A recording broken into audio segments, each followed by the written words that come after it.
ഒരു ദോശ ചോദിച്ചാൽ ഏതെങ്കിലും അമ്മ ഒരു ദോശ എടുത്ത് തരുമോ? ഇല്ല, 2-3 തരുള്ളൂ. അച്ഛനോട് 1000 ചോദിച്ചാൽ 2000 തരും തോന്നുന്നില്ല കേട്ടോ. തരുമോ? പെൺപിള്ളേർക്ക് തരും. മോളാണെങ്കിൽ കിട്ടും. ആൺകുട്ടികൾക്ക് പിന്നെ ചോദിക്കാനുള്ള സമയമില്ലാത്തതുകൊണ്ട് അവർ ഉപ്പ കിടക്കുമ്പോ അത് എടുത്തോളും. ഫാദറിനെ അറിയാം. നമ്മൾ ജീവിതത്തില് കുട്ടികളോട് പറയാം, രക്ഷിതാക്കളെ മോശമായി പറയാൻ വേണ്ടി വായ തുറക്കരുത്. Shut your mouth. രക്ഷിതാക്കളെ പ്രാകരുത്, രക്ഷിതാക്കളെ ശപിക്കരുത്. എന്തിനാണ് ഇങ്ങനെ ഒരു ജന്മം എനിക്ക് തന്നതെന്ന് ചോദിക്കരുത്. Shut your mouth. ഈ വീട്ടിൽ ജനിക്കണ്ടായിരുന്നു എന്ന് പറയരുത്. ഒന്നും മിണ്ടാതിരിക്കി എന്ന് പറയരുത്. കിടുകിടുകിടുകിടുകിടുന്ന് ഇങ്ങനെ പറഞ്ഞോണ്ടിരിക്കണം എന്തിനാണ് എന്ന് പറയരുത്. ഞാൻ ഉപദേശിച്ചിരുന്ന നേരാവുള്ളതാണോ എന്ന് ചോദിക്കരുത്. Shut your mouth.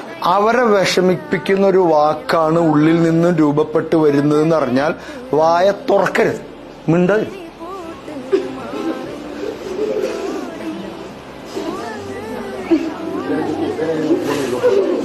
അപ്പൊ അവര് ചോദിക്കും, നിന്റെ വായൽ എന്താണ് കുത്തി തിരികെ വെച്ചുള്ളത്, ഇത് തുറക്കട എന്ന് പറഞ്ഞാൽ പോലും തുറക്കരുത്. Shut your mouth. ഒരു വാക്കുകൊണ്ട് പോലും അവരെ വിഷമിപ്പിക്കരുത്. അങ്ങനെ ഒരു പോളിസി ജീവിതത്തിൽ ഉണ്ടാവട്ടെ.